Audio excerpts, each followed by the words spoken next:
This is very, very in the spirit of rock and roll, and I wrote something down, which comes from your website, for the new album.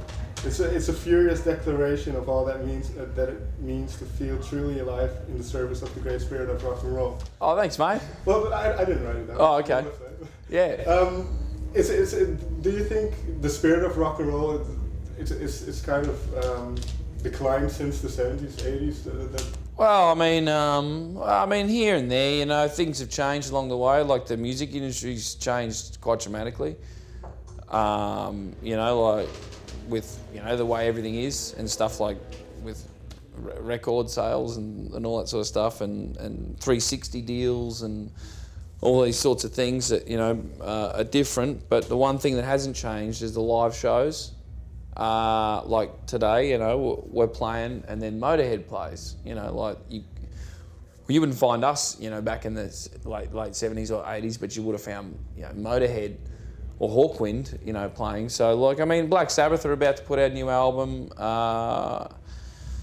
Iron Maiden is touring bigger and better than ever. Metallica's just non-stop touring, and and there's a lot of young bands still coming up that are playing. I think you're going to see a big shift back to rock and roll. It's never been the mainstream, and it was never meant to be. Well, within the sphere of rock and roll, essentially, do you think then that, because especially this album, it's all about having fun? Yeah. Do you think that is still the main goal for most bands, or because for you it's really apparent that? Well, yeah, for most rock and roll bands, like definitely younger ones coming up, it's about the spirit of rock and roll. Because they're looking back on what's come before them. Because you've got to remember, in the 90s and the sort of mid-2000s, it kind of went to shit, rock and roll-wise.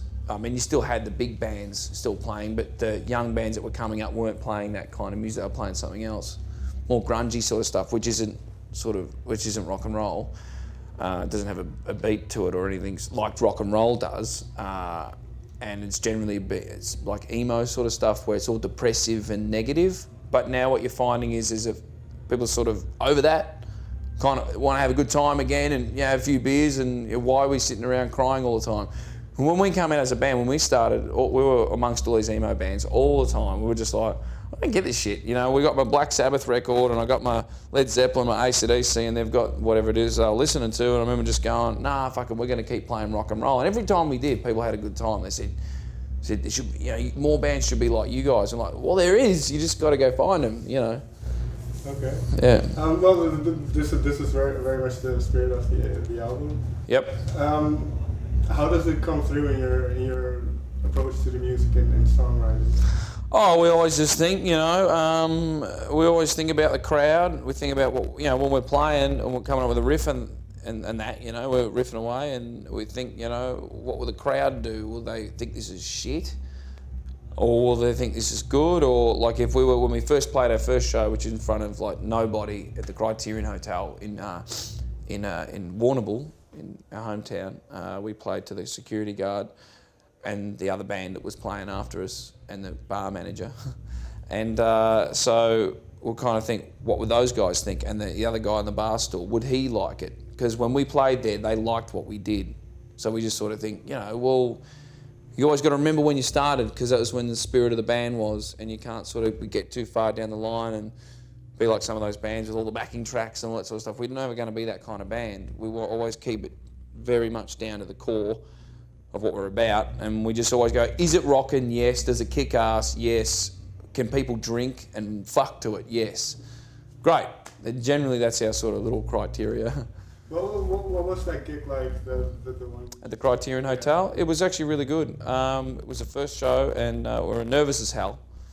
The guy at the bar was a known criminal, so he was like threatening, like if we were going to make all that noise, because we had Marshall stacks, because we worked, really hard and saved up all our money and bought these big Marshall stacks and set them all up, and he goes, you better not make any fucking noise with that thing. We're like, yeah, well, I've got to play guitar, well, fucking piss me off, kind of like, he's a really, really angry guy, and we're just like, fuck, okay, well, it's the toughest crowd in the world out there, first show. this guy with scars all over his face and that, you know, like he's an angry dude, and he actually really liked it, and so he sort of said, make sure you come back and fucking play again, you know, big strong handshake, like break your hand, you know, we're just kids, and you know, brought his mates back next time, which is good, you know, and just like him. So but yeah, I mean, a first show is something you never forget, and you try and always remember what you were thinking at the time for when you go out and play for these guys. For the rock, you know, to me, every show is like a first show and a last show. You got to treat it that way, because you know. Well, you have a song on the album called "Hungry." Yep. And I read it's mostly about paying your dues on the road. And yes. But is it also this sense of ambition that you want to just go out there and? It is, absolutely, and we hadn't had a song like that before. That's why we wrote it for this album, because it's about a band in a van, you know, just versus the world, you know, trying to, you know, get to the next gig and, you know, put fuel in the tank, get money to put fuel in the tank and go forward and pay for guitar strings and get amplifiers and, you know, and just get to the next gig and trying to get gigs. When you start out as a band, it's so hard, you know, you put your CD in with your bit of paper and you wait for the phone and you call them, and it's really hard, but it's what Hungry's about. It's about never giving up, because you're just always hungry, and we thought we're still the same, like, we might have a big sort of tour bus going on, but like, we've still got that hunger and that passion, you know. That hasn't changed, so really, that song means a lot to us. Okay. Well, I also read that you wrote the album, or you tend to write lyrics when you're in the car. Yeah. Why do you prefer doing it? In the car, I don't know, I'm one of those people, like Ryan saying, we get very bored, you know, with stale environments. So we like to move around a lot.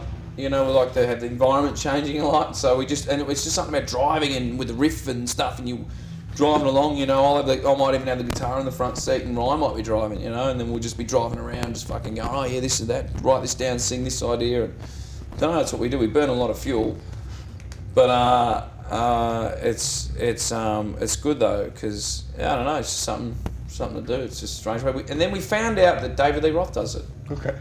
So we're like, oh, fucking, you know. Okay. Well, I have to wrap up, so okay. Thank you very much. Yep, no worries. Cheers.